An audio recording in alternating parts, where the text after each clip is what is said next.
for coming out. We're really excited to be here discussing the benefits of CBD and Med7.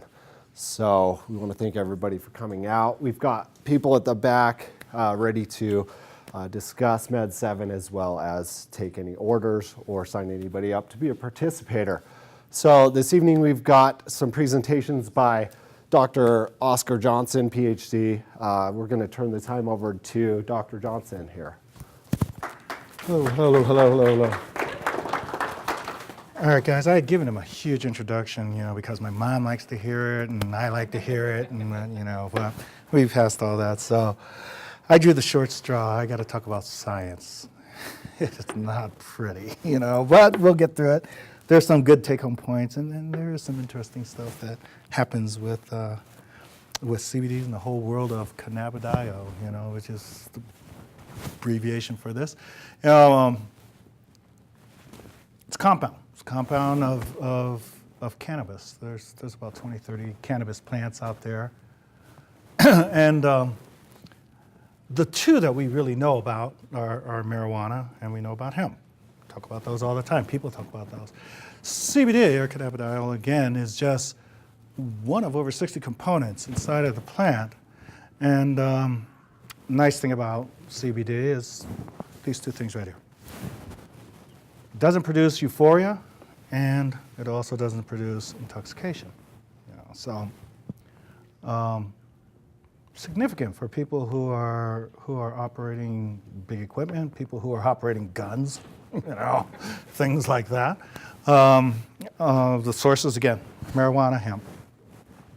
Yeah, here's fun, huh? So, nothing. Most important is these little things right here. That is the difference between the two. And the difference between the two is what makes it, psychoactive or not psychoactive. Again, I got rid of that boring slide. So, this is what the plant looks like. We're used to seeing that leaf pattern that's on every drugstore everywhere. But this is the bud on this side here. This is what the bud looks like. And magnified, all these little buds right here. These are called trichomes. And it's from the trichomes that we get the CBD. And so, and that's pretty important. That's a good take-home point. If you ever see a plant, you know where this is coming from. All right, so there's some legalities with Med7, and we cover them all. This act was pretty important. That allowed for the production of CBD in the United States. It started out in Kentucky. The Farm Bill Act expanded on that and allowed for industrial hemp research.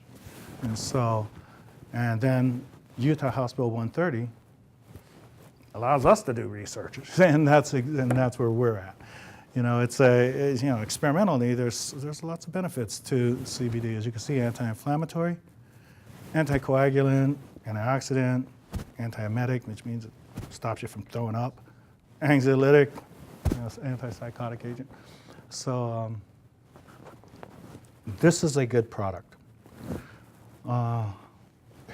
This is the worst slide on this whole thing, because this thing, this 5-HT1A, it's important in my world because it addresses these issues. This right here, this TRPV/1 receptor, also in my world, that's important. All of these things. The importance of those are neurotransmitters. And so neurologically, lots is going on with psychoactive drugs and such. And so these things the CBD addresses certain parts. And as we get to the next slide, the most important part of that is, see the way I mentioned it here, well, I will get to it. So what will happen is that, again, like I said, from the resin glands of the trichomes, that's where CBD comes from, it activates the endocannabinoid system. That's what all those neurotransmitters were about. Because in the endocannabinoid systems, there's really two big components that I'll get to here, and that's CB1 and CB2. But this is the primary purpose of the endocannabinoid system: neuroprotection, stress reduction, immune balance, and homeostasis. And this really is with regard to energy production. So that's an important feature of cannabidiol. And here I get into, like I said, the CB1 and CB2. CB1 does all this stuff, works in the brain, and involved with movement, coordination, pain, sensory perception. You can see all of those functions. And CB2 really is a function of the immune system and pain suppression. The brain, though, uses very little CBD, and we theorize that this is why there is not a psychoactive effect, as opposed to THC, which really has a big effect on CB1. And that's why it affects all of these things, the emotion, the memory, the cognitive, sensory. And so people get impaired when THC is in the equation. So, and kind of the balance, when people use THC, when people are smoking a joint, the imbalance is where here's THC and here's CBD. So they do get some of the benefit from the CBD, yet it's such an imbalance that they're getting more psychoactive effect. With the CBD oils, that equation changes, and so you get much more effect in the CBD oils. This is a really interesting feature, and this is where the Med7 guys have really come across something. In the natural world, cannabidiol is insoluble in water. And so there's not a lot that gets across to the blood-brain barrier, and this is where we get a lot of effect of this stuff. The Pure Health, or Pure Zorb technology, actually I should have put it in that slide, is what makes this soluble. It makes it hydrophilic is the term, and this makes it more available to the system. So what are the benefits? I put all these things in here because I've looked at research papers for each one of these, and there's lots of evidence out there now. Internationally, people are using this stuff everywhere. Canada has it legal for medical use. And there are other countries that do this too. So when people are still thinking that this is experimental, it isn't. It's very beneficial. There's some brilliant papers out on cancer and pain relief. There's some brilliant papers out on help with anxiety and also with opioid withdrawal symptoms. I didn't discuss that here, but so this is a very good product, and I didn't elaborate a whole lot on the product itself. I'll let the other boys do that. It's about my end of this story. Thank you.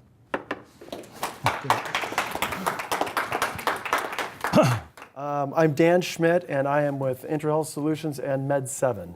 And just to give you a little background about things, and I know that Oscar just talked to you a lot about CBD. His enthusiasm is actually held back a little bit because he is what we call the science nerd.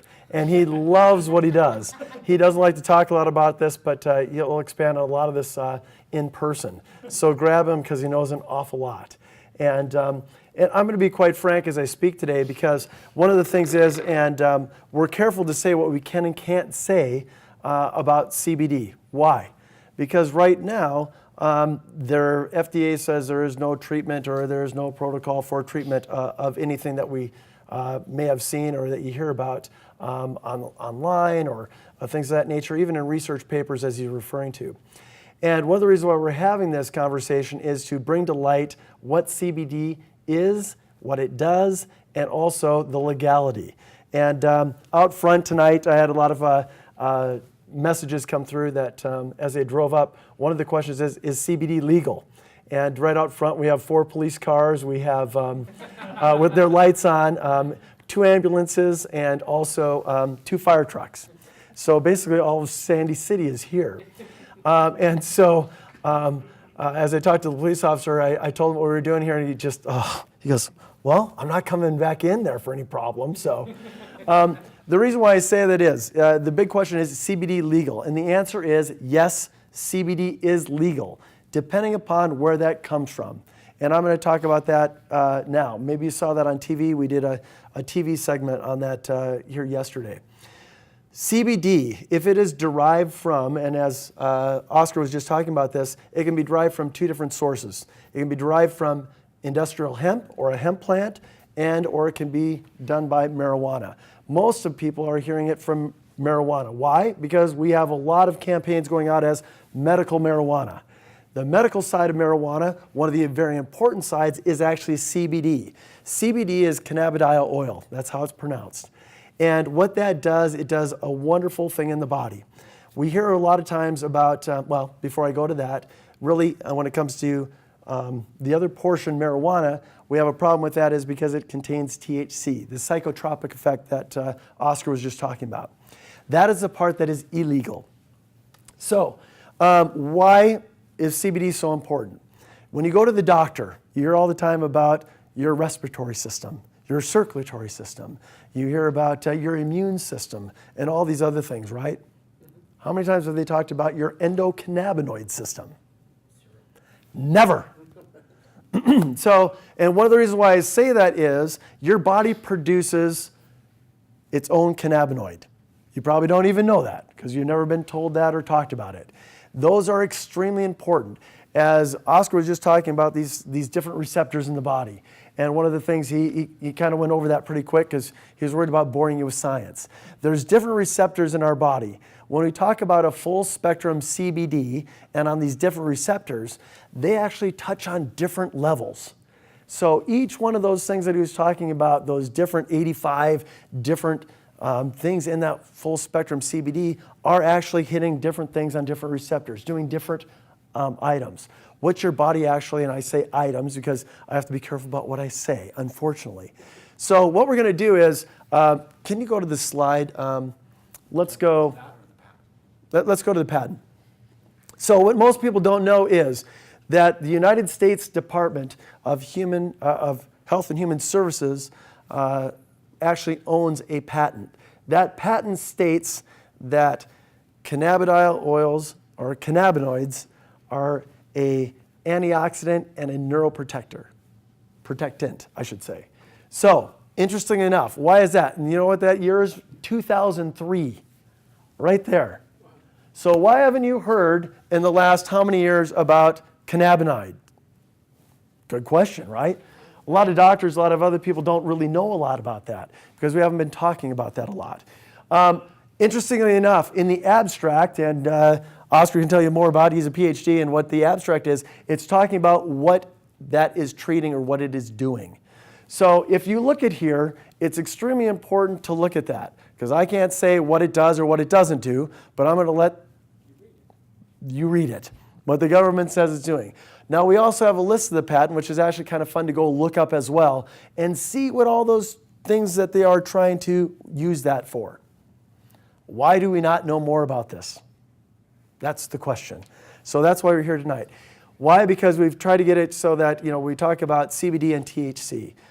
We don't really care about the THC at this point. When it comes to the hemp plant, there's very little THC in it to none.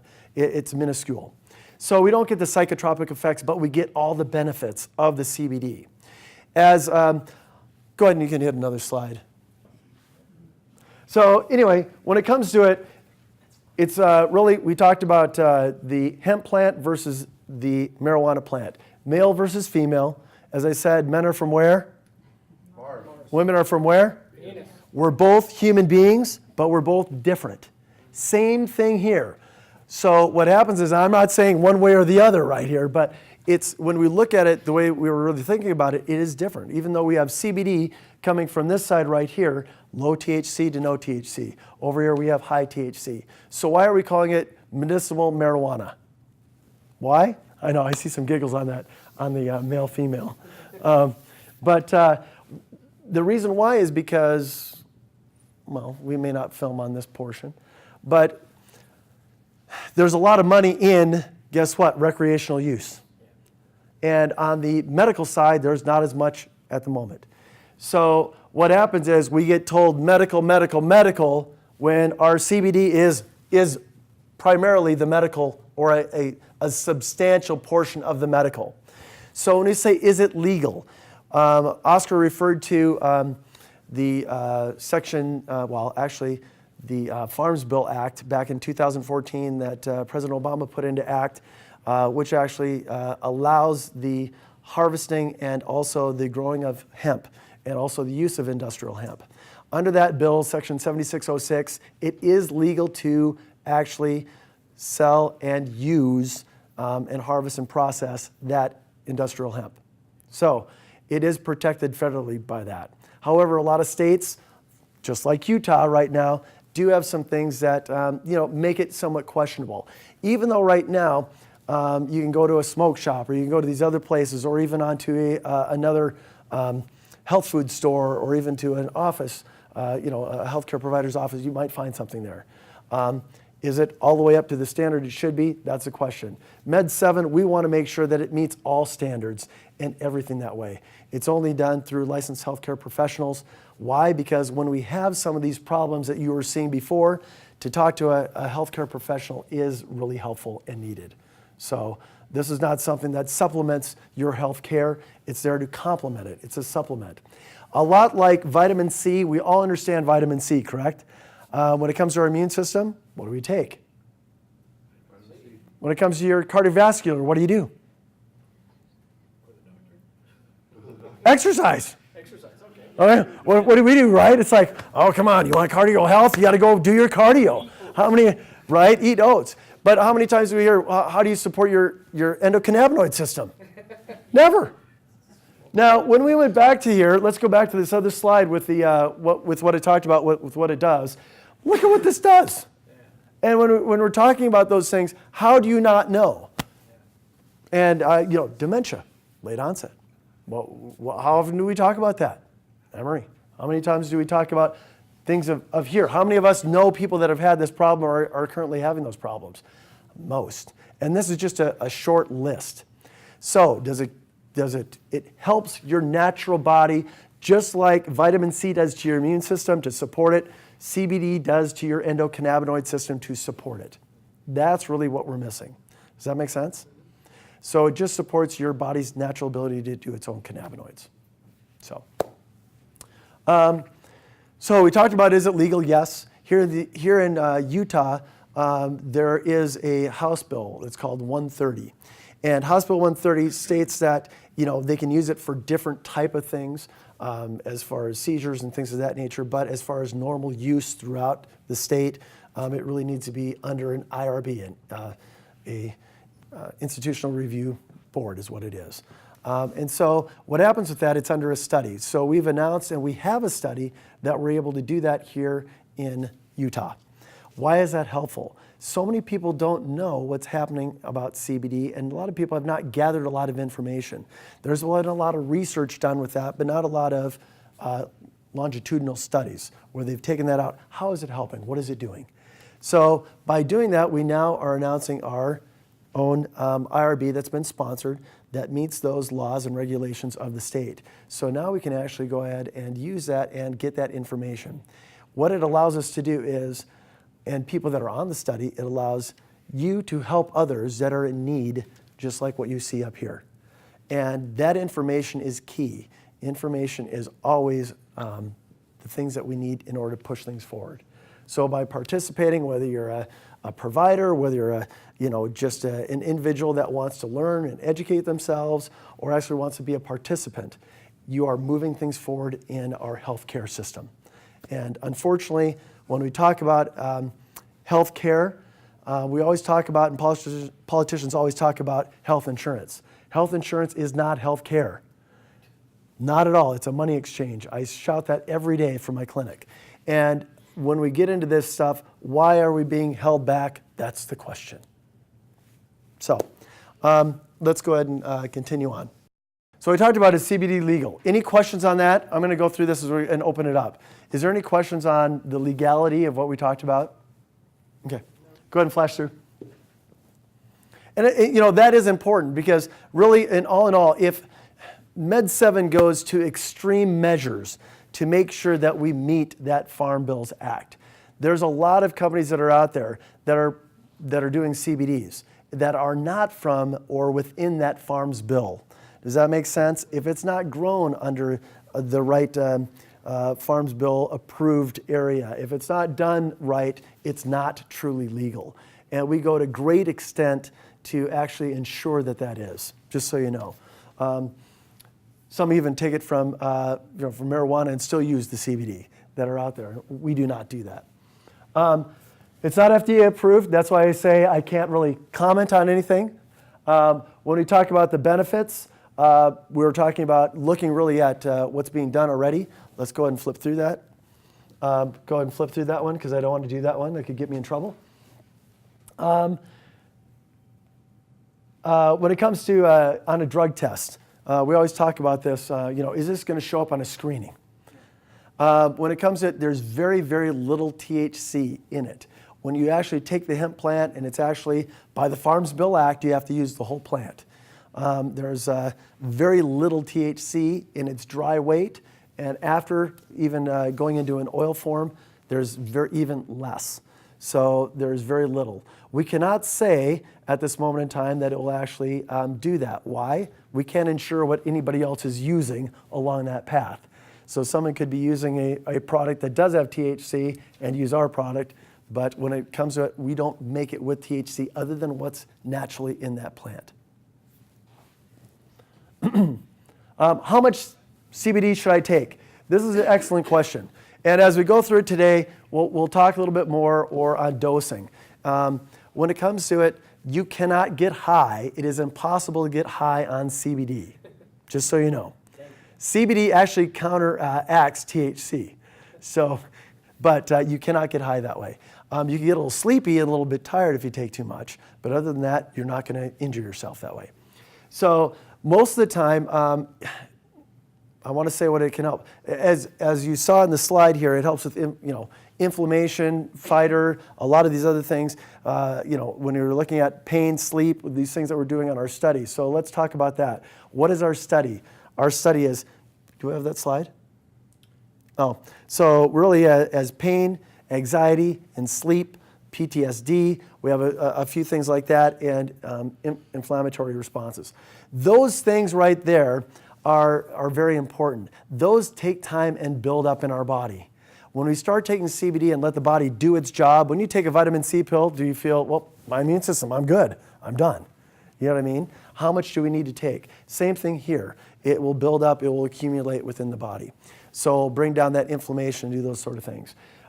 So when it comes to dosing, you can take about a half ml to a 1 ml a few times a day. We'll go over that with the study and what we're doing that way on dosing.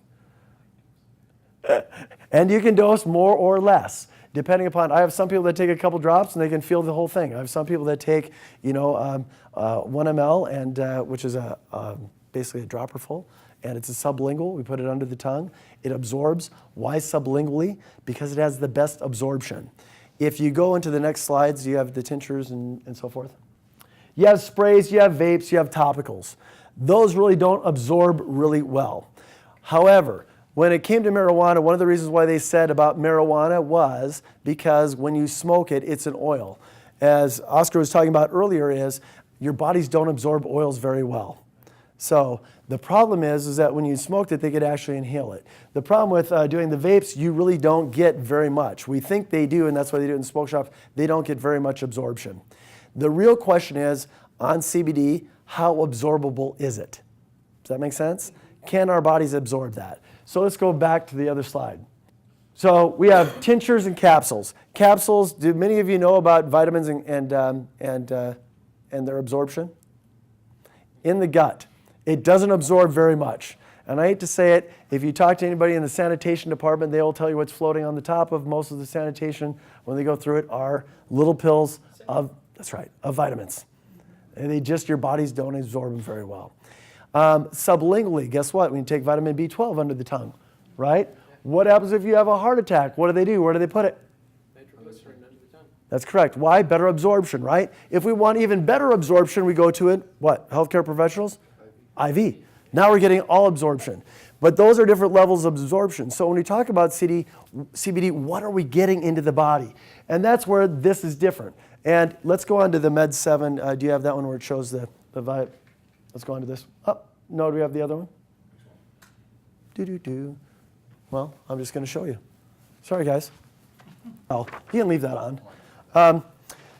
What happens is most native CBD products are actually only 6% bioavailable, meaning that you're only absorbing about 6% of what it is.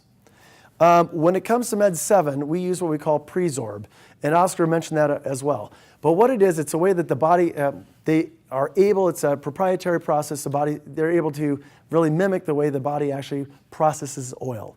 And what happens with that is we take something that's only 6% bioavailable to actually 85% bioavailability, meaning that you now are getting the consumption that you need of that CBD. Does that make sense? So now you're truly getting the benefit. I equate this to a car. If you know, and really your body is an incredible engine. It's incredible at what it does. When you give it, how many of us actually use regular gas in one car, and if you have a really nice gas, you use a higher performance gas? All the time. We throw garbage into our engine all the time. The better the fuel we put in, the better performance we get in our engine, correct? That's what we're talking about here. All hemp products are not made equally. Same thing with vitamins. They're not. We go to great extents, like we're talking about, to have the purest form of hemp, industrial hemp, as well as the most, when we talk about full spectrum hemp, meaning that we get the full spectrum of the plant so it meets on all those different receptors.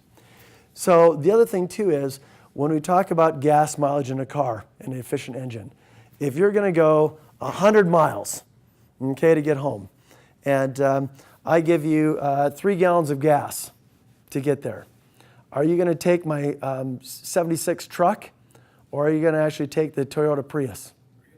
What's going to get you there? Right? Same thing with the CBD, but we don't think about it like that. We look at, wow, how many milligrams, what it is. So what I'm saying is it will take almost 14 times the normal CBD product you're buying for $30 to $60 to $100 to actually equal one of Med7's delivery system. That's amazing. People don't think about that. That's what the difference is with Med7. One of the reasons why we do it is, as far as for healthcare professionals, is again because it is more of a clinical strength, we say prescription, but really a clinical strength product. So hopefully that makes sense. Let's look at the last slide, Ryan. So, oh no, before we go. So really here we have what we call your normal product, right? Oil. A lot of times they try to make it water dispersible. Have you ever put gas and let it disperse on top? It doesn't mean it's absorbing into water, it's just dispersing. So we're not getting real absorption, it's just moving. The other thing too is when it comes to liposomes or liposomes, however you want to pronounce that, they try to make it so that it will be more absorbable. The problem is for liposomes, they only are, guess what? Good at anything over 80 degrees, guess what? They fall apart, they're no good. So guess what? What is our body temperature? Sounds good on a bench, doesn't it? He goes, because now it's more bioabsorbable, but it doesn't work. So when we look at that, even at a perfect world, it's only 18 to 24%. When we look at what we have as far as using Presorb, 85% bioavailability. So go ahead to the last slide. Not only do we do that, but we also back this up with white paper and with things that we've already done to show where are we at?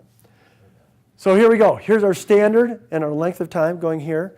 But what's really amazing is if you look at the onset of action, you are actually we get 50% of actually the absorption of CBD within 15 minutes. 30 minutes, we have full absorption.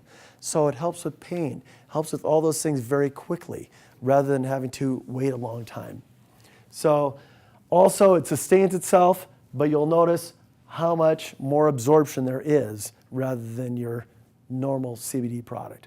That's the difference of Med7. That's why it's a doctor's line and healthcare professional line, because of its delivery system. So any questions on that at all? We jumped around a lot. We jumped around a lot today on that, but we can go on back, and that really ends it for today.